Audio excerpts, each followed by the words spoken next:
आप लोग कैसे हो।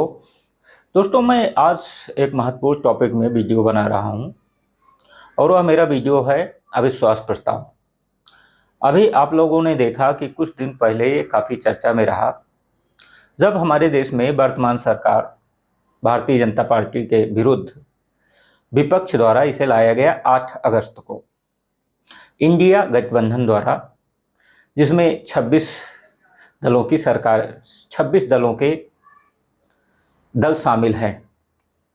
आखिर ये क्यों लाया गया, अब तक कितनी बार लाया गया, यह पास हुआ या नहीं पास हुआ, संसदीय प्रक्रिया इसकी क्या है, साथ साथ इसका महत्व क्या है, इसके बारे में मैं आप लोगों से चर्चा करूंगा। आप लोग जानते हो कि हमारे देश में संसदीय लोकतंत्र है, जिसमें कार्यपालिका या मंत्रिपरिषद सामूहिक रूप से लोकसभा के प्रति जिम्मेदार है, जिसका हमारे संविधान के अनुच्छेद 75(3) में वर्णन है। इसी संसदीय लोकतंत्र में एक उत्तरदायी सरकार की आवश्यकता महसूस हुई और यह भी ज़रूरी है कि जो सरकार है संविधान और लोकहित के अनुसार चले। और लोकतंत्र की एक खूबसूरती यह भी होती है कि एक मजबूत विपक्ष हो। साथ साथ अगर सरकार पालिका गलत काम करती है वह नियंत्रण करे, अगर अच्छा काम करती है तो उसे प्रोत्साहित करे।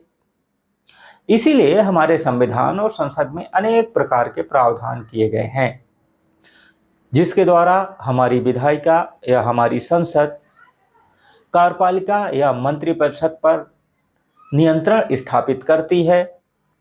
साथ साथ मंत्रिपरिषद को या कार्यपालिका को विवश करती है कि वह संविधान के अनुसार या लोकहित के अनुसार कार्य करे, जिसमें अविश्वास प्रस्ताव एक माध्यम है, जिसमें अपोजिशंस जो कार्यपालिका में या जो रूलिंग पार्टी होती है इसके विरुद्ध लाता है ऐसे किसी मुद्दे पर जो सार्वजनिक महत्व का हो या देश के महत्व का हो या लोकहित से जुड़ा हो। वर्तमान में आप लोग जानते हो दोस्तों कि मणिपुर का मुद्दा हमारे देश में चल रहा है।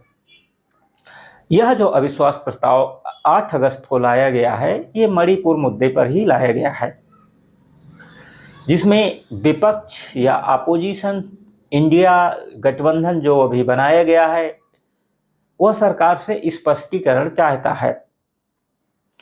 जहां तक दोस्त आप लोग जानते हो कि रूलिंग पार्टी का बहुमत है, अपोजिशंस भी जानता है कि पास करवा पाना संभव नहीं है, इसके बावजूद भी वह लाया है। लेकिन आप लोग यह भी जानते हो कि लोकतंत्र में लोकप्रियता जरूरी होती है और अगर सरकार को बने रहना है तो लोकप्रिय भी होना है। यह अविश्वास प्रस्ताव पास हो या ना पास हो, लेकिन यह तो हो जाता है कि सरकार की लोकप्रियता जरूर प्रभावित होती है या देश के सामने वह मुद्दे जाते हैं, चर्चा का विषय बनता है, लोग उसके बारे में जानते हैं।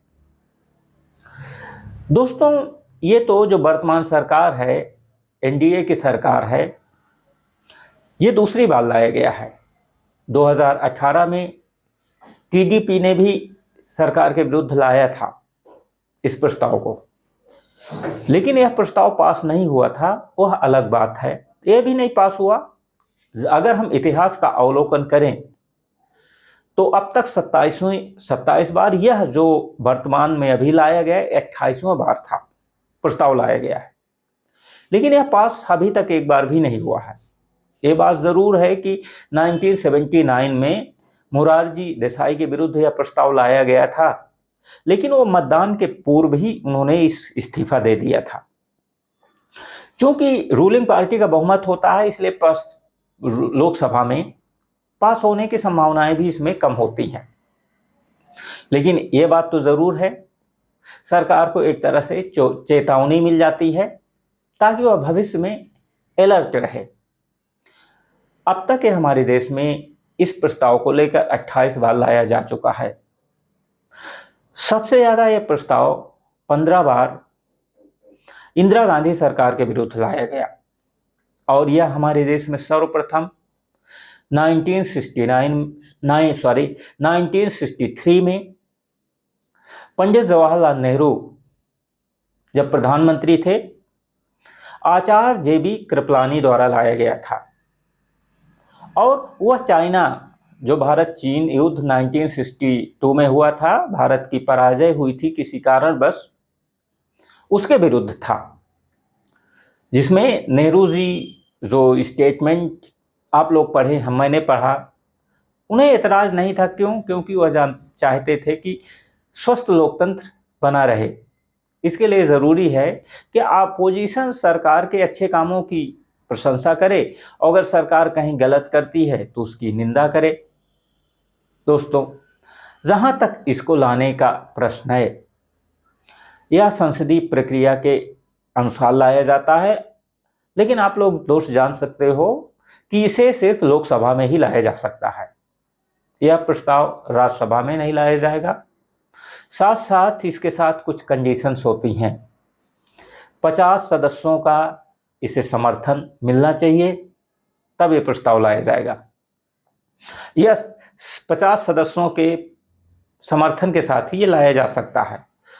साथ साथ इसमें चर्चा, मतदान उसी परिस्थिति में हो सकता है जब स्पीकर इसकी अनुमति दे, लोकसभा अध्यक्ष इसकी अनुमति दे। हालांकि लोकसभा अध्यक्ष इसकी अनुमति दे देते हैं, जो इस प्रस्ताव में भी हुआ, जो अभी लाया गया इंडिया द्वारा। दोस्तों, ये बात सच है कि ये पास जरूर नहीं होता है, लेकिन ये बात भी सच है कि इससे सरकार को, यह जो कार्यपालिका रूलिंग पार्टी है या मंत्रिपरिषद है, एक तरह से चेतावनी तो मिलती है। साथ साथ विपक्ष को भी अपनी ताकत का एहसास होता है, उसे मालूम होता है, रूलिंग पार्टी को भी मालूम होता है, देश को भी मालूम होता है। इसलिए ऐसे प्रस्तावों को समय समय पर लाया जाना जरूरी भी होता है, क्योंकि स्वस्थ लोकतंत्र को बनाए रखने के लिए मजबूत विपक्ष होना चाहिए। मजबूत विपक्ष तभी हो सकता है जब वो लोकसभा या राज्यसभा में समय समय पर अपनी भूमिका या अपनी स्थिति को दर्शाती रहे। दोस्तों, आज मेरा टॉपिक यहीं तक रहेगा। धन्यवाद।